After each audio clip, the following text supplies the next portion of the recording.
Welcome back to Cure the Common Game. Today, in deck number 836, we're going to talk about Henrika Domnathi. Now, this one is different. 4 mana, 1/3 vampire with flying. At the beginning of combat on your turn, choose one that hasn't been chosen. Each player sacrifices a creature. You draw a card and lose a life. Or transform her. That's why she's out of the box, because this is the real commander. This is what we're all here for, right? Henrika Infernal Seer. Now, 3/4, flying, death touch, lifelink. Those are 3 amazing abilities, you know. And for 3 mana, each creature you control with flying, death touch, and or lifelink gets +1. So it's 3 mana to pump your team by 1 if they all have one of those 3 abilities. So naturally, I wanted everything I could to have one of those 3 abilities. The only exception that does not is, I'll go ahead and get that out of the way, the Grey Merchant of Asphodel. It's such an amazing card that in a mono black deck, it's hard not to include. But the first card I thought of was Hooded Blightfang. Now, Hooded Blightfang, the one for death touch, but whenever a creature you control with death touch attacks, each opponent loses a life and you gain 1. And of course, they death touch walkers. And this is what led me to value death touch over all the other 2 abilities. So, I guess before we get into that, we are going to need a whole bunch of mana production, because 3 mana pumps everybody by 1. So, yeah, so we have got some. Explorer Scope is pretty good. 38% of the time it's going to get you a land. In this deck, anyway. We have a Soul Ring Expedition Map. That Expedition Map can go to go get any of our special lands if we need a passage, a tower, a bog, whatever. Felwar Stone. It's important here that the activation on our commander is colorless or generic black, so we need artifacts that produce colored black mana. So that's why Felwar Stone, Charcoal Diamond, Commander Sphere, Dark Steel Ingot, Spectral Searchlight. By the way, the Spectral Searchlight has recently helped me in games with the political aspect of, I could blow up the world if I had 1 more mana. Really, I need all his creatures to be gone too. Here's a mana. The Bonder's Ornament. It's always going to get you the mana of any color, and, sometimes it'll draw you a card or 2. Because not many people play it. And if you're the only one playing it, there's no downside, right? I mean, the Burnished Heart, Seer's Lantern. Now we're getting into the colorless stuff. Pristine Talisman. Whoa! I knocked over the camera. Everflowing Chalice and Sisay's Ring to round it off. And I think we're going to take autofocus off and just do it there. Now, card draw. We have the Sign in Blood, Read the Bones. Siphon Mind is such a great card. In Siphon Mind, the bigger the game, the better, right? Mask of Grizzlebrand. I kind of like this. Equipped creature has flying and lifelink. Since most of our creatures have death touch, that's going to make them a force to be reckoned with. But when they die, you pay X life and draw X cards for X's power. So that's pretty neat. And then, of course, our ambitions cost. So let's get into our Death Toucher, shall we? Started off small. Actually, I believe these are in converted mana cost order. Wow, they are. Just happens to be that way. It's not like I tried. Farika's Chosen, of course, the 1/1 for 1 Death Touch. Hired Poisoner. Ruthless Ripper. We may not. I mean, everybody knows it's going to be a Death Toucher by this time, So the morph, maybe not a thing. If somebody's at 2, maybe. Vampire of the Outer Moon. I didn't realize this was such an expensive card, but for 1 mana, you get a 1/1 with Death Touch and Lifelink. That's a really good rate. Falmire Knight. Now the Graveblade Marauder here. That player loses life equal number of creature cards in your graveyard. So if it's a late game, what have you. Fell Stinger. Now, I'll admit some of these creature choices are going to seem questionable.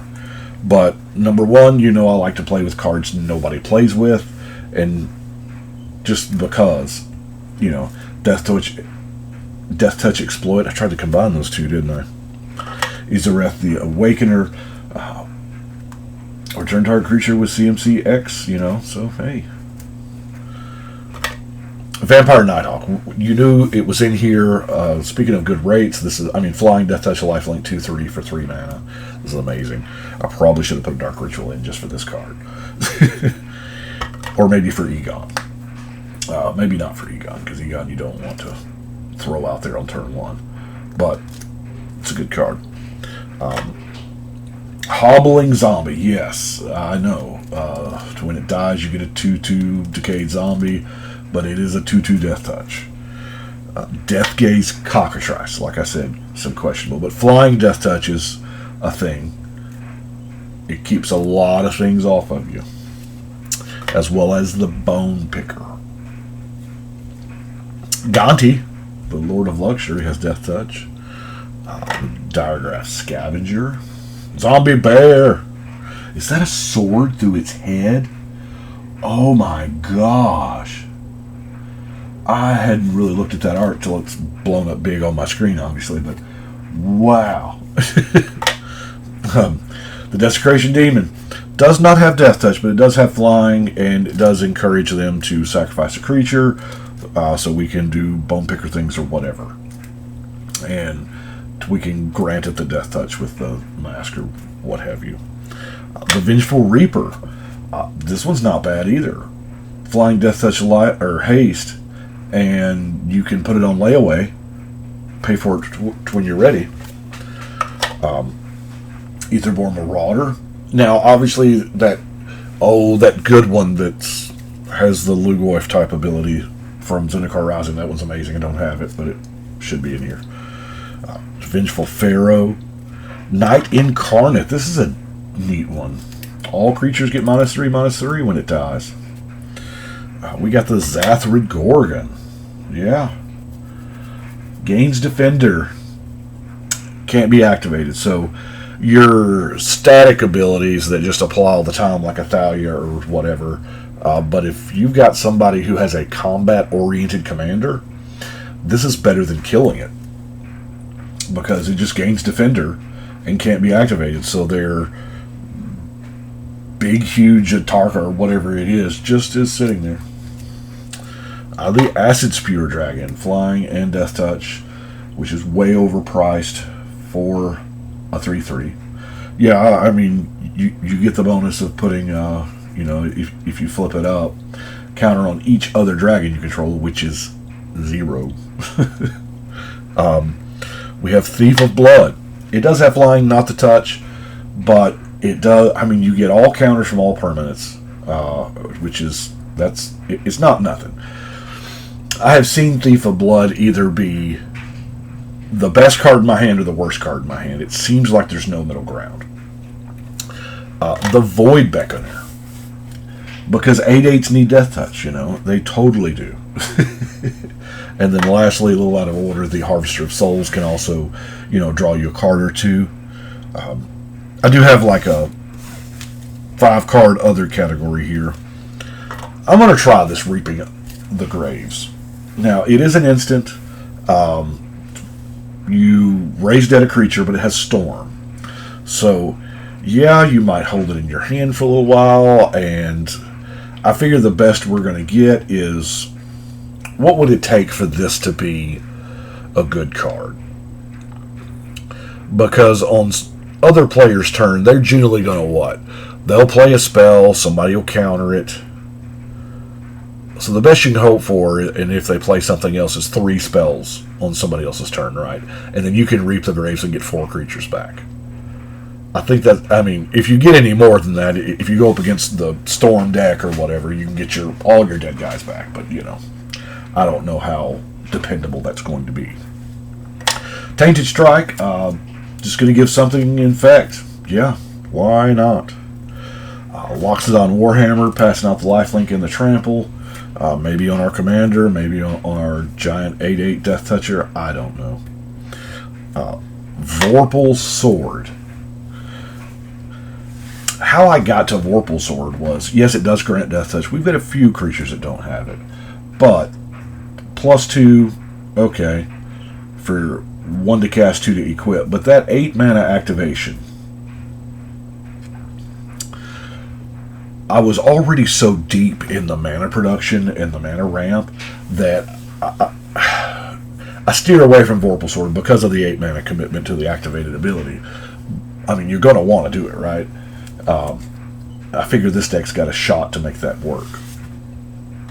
And then we have Vraska Scheming Gorgon, which doesn't make a lot of sense with the Thief of Blood, but, you know, hey, why not?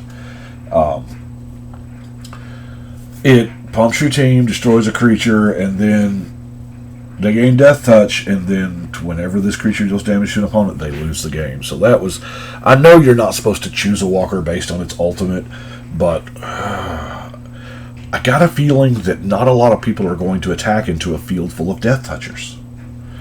So I figure that we've got enough to keep her safe. So our removal, we have Sudden Edict, Go for the Throat. We're playing mono black, so you know we got to have the Feed the Swarm, our only enchantment removal. Doomblade, Hero's Downfall, and Murder. I'm going to try this Baleful Mastery. So 4 mana to exile a creature or a walker. That's not bad, just in and of itself, to exile it. And then you can spend 2,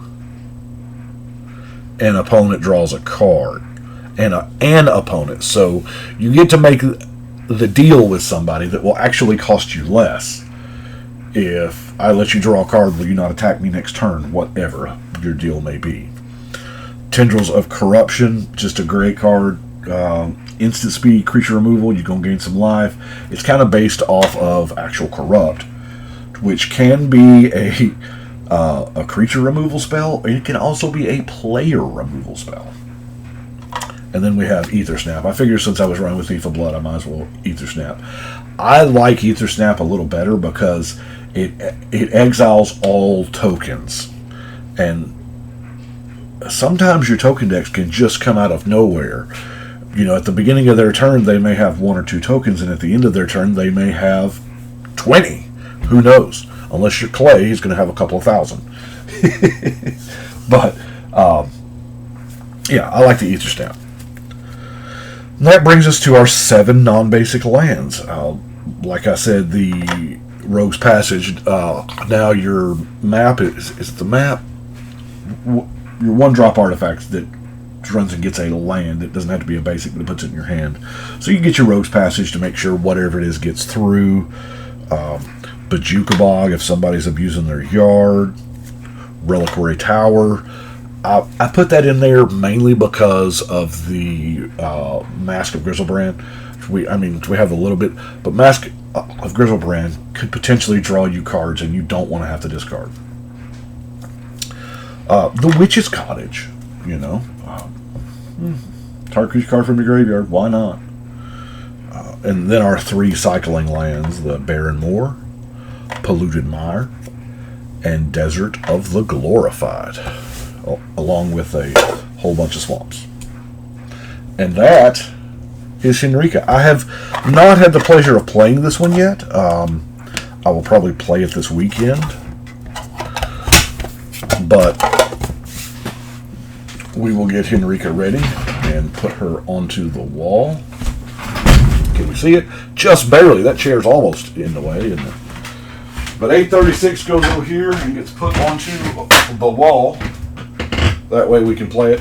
Now, today is the day that I will upload this is... you'll see this on the 17th, December 17th. And as you know, this is the first time that I have been, I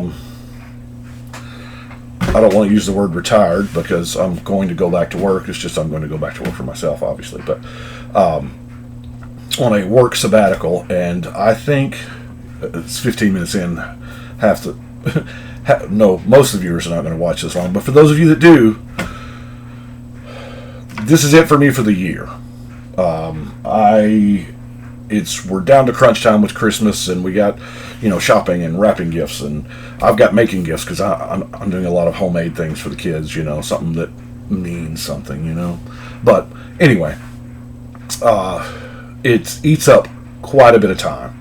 Now, I'm still going to probably randomly post videos if I happen to open something or check the shorts, because that doesn't take long to do and I can just have an idea and pop it up there. But as far as the actual deck videos, I think I'm going to enjoy the holiday season. I worked 30 years in retail, so it's been a long time since I have. I do appreciate y'all. Hope y'all have a great holiday season, and hug somebody. Yeah. But anyway, that's what I have got for today. Thank y'all so much, and that's going to be it. So it's time to shuffle. Oh, before I say that though, I will see y'all back January 1. I'll be back January 1 with a vengeance, because I've got a mission. I've got to catch up. And since we are doing, we're going to go to Kamigawa and Dominaria both next year. Those are both heavy legend, historically. Those sets have had heavy amounts of legends. I've got some ground to make up before I get even further behind. So that's what I'm going to do. I do appreciate y'all. Thank you so much. But we're going to go ahead and shuffle and cut.